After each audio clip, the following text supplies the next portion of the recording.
আল্লাহ সুবহানাহু ওয়া তাআলা ইরশাদ করছেন, কুনতুম খায়রা উম্মাহ, তোমরাই সর্বোত্তম জাতি, তোমরাই শ্রেষ্ঠ জাতি। উখরিজাত লিন-নাস, তোমাদের আবির্ভাব মানুষের জন্য, মানুষের কল্যাণের জন্য। তা'মুরুনা বিল মারুফ ওয়া তানহাউনা আনিল মুনকার, ভালো কাজ তোমরা নিজেরাও করবে, অপরকে উদ্বুদ্ধ করবে, খারাপ কাজ নিজেও করবে না, এবং এ ব্যাপারে গণসচেতনতা সৃষ্টি করবে। ওয়া তু'মিনুনা বিল্লাহ, এবং আল্লাহ তাআলার প্রতি অবিচল আস্থা, বিশ্বাস, ঈমান তোমাদের থাকবে।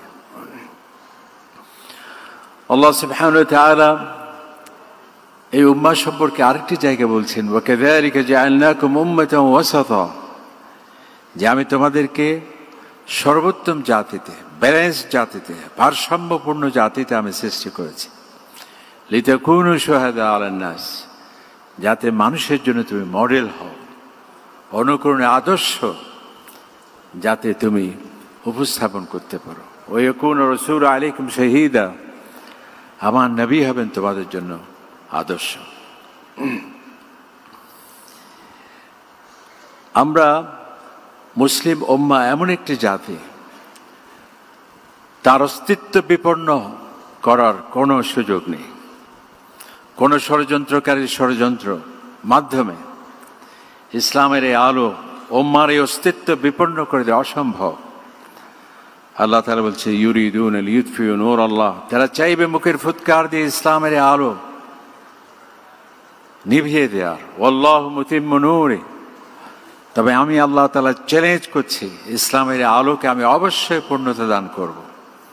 ওয়ালাউ কারিহাল কাফিরুন, যদিও কাফির, মুশরিক, সংশয়বাদী, নাস্তিক, ইসলাম বিদ্বেষীদের অন্তরে যত জ্বালা হোক, যত যন্ত্রণা হোক, এই আলোকে কেউ নিভিয়ে দিতে পারবে না।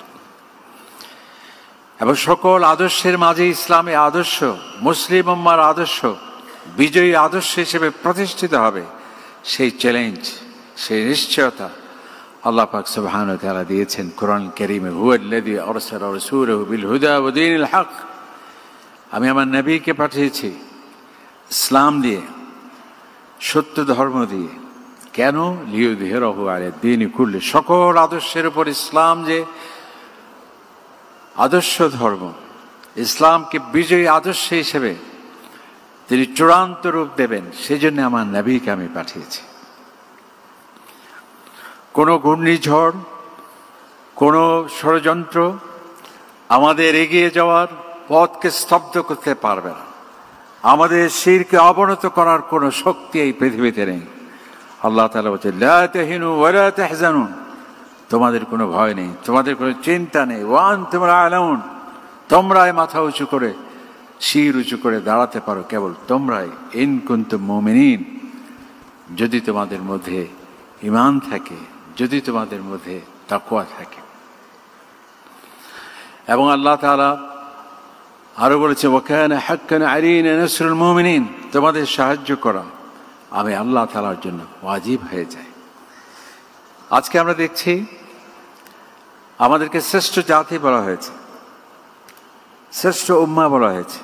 আমাদের অস্তিত্ব বিপন্ন করে দেওয়ার সেই শক্তির কারণেই সেটি বলা হয়েছে। মাথা উঁচু করে দাঁড়াতে পারে এক জাতি, কেবল আমাদেরকে সেটি বলা হয়েছে। কিন্তু আজকে আমরা যদি নিজেদেরকে একবার আয়নায় দেখি, সে অবস্থায় কি আমরা আছি? হ্যাঁ, আমরা সংখ্যায় কম নেই। আমরা বিশ্বের প্রতি 4 জনে 1 জন মুসলিম, বিশ্বের প্রতি 4 জনে 1 জন মুসলিম।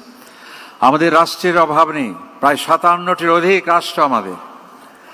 আমাদের ভৌগোলিক সীমানার কোনো অভাব নেই। কোথায় সে ইন্দোনেশিয়া, কোথায় তুরস্ক, লক্ষ লক্ষ হাজার হাজার বর্গমাইল মুসলমানদের এলাকা। আমাদের সম্পদের অভাব নেই। একটি পরিসংখ্যানে আসছে, খনিজ সম্পদ, বনজ সম্পদ, পেট্রোল, যা আছে মানব সম্পদ, সমস্ত সম্পদের শতকরা 60%, 60% সম্পদ আমাদের রয়েছে। এত সত্ত্বেও বিভাজন আমাদের, অর্থনৈতিক দারিদ্রতা আমাদের, রাজনৈতিক অস্থিতিশীলতা আমাদের, আদর্শিক দেউলিয়াপনা আমাদের, চিন্তার শুষ্কতা আমাদের, গবেষণার ক্ষেত্রে পশ্চাৎপদতা আমাদের, সকল ব্যর্থতা যেখানে আমরা আছি সেখানে। এর কারণ কি? এর থেকে উত্তরণের উপায় কি, সেই উপায়গুলো সম্পর্কে আমাদের গার্ডিয়ানের চেয়ারম্যান মহোদয় বলেছেন। সেগুলো তিনি শনাক্ত করেছেন কোথায় আমাদের দুর্বলতা।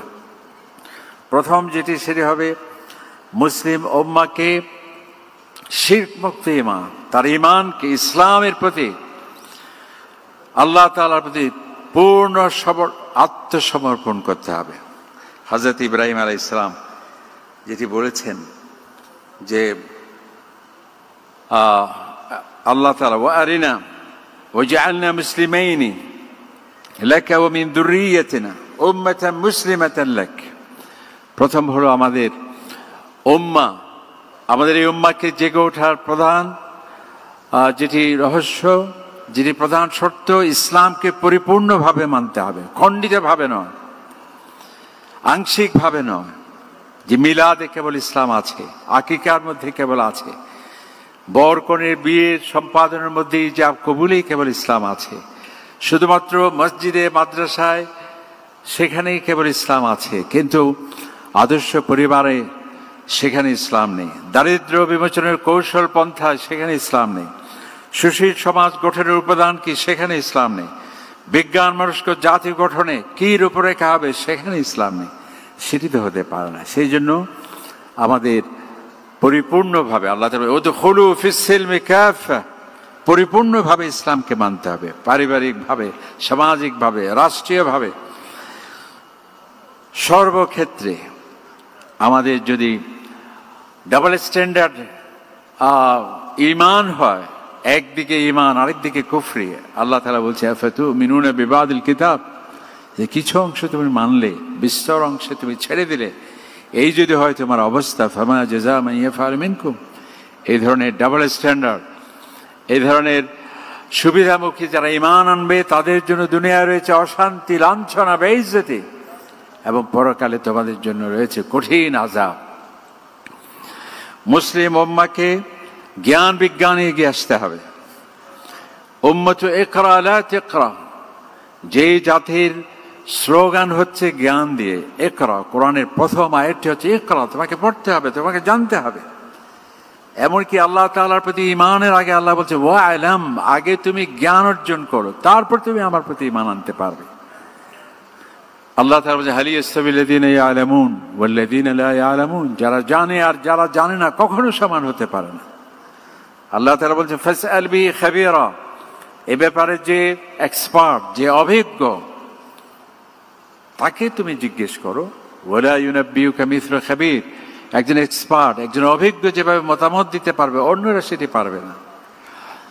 কিন্তু আজকে আল্লাহ তাআলা বলছে হাল ইয়াস্তাবিল্লাযীনা ইয়ালামুন ওয়াল্লাযীনা লা ইয়ালামুন, যারা জানে আর যারা জানে না কখনো সমান হতে পারে না। আজকে বিজ্ঞানীর অবাক, অমুসলিম বিজ্ঞানী অবাক, কোরআনে পাকের এক একটি আয়াত দেখে তারা অবাক হচ্ছে, অথচ যেই জাতি এই কোরআন, সেই জ্ঞান বিজ্ঞানের পশ্চাৎপদ।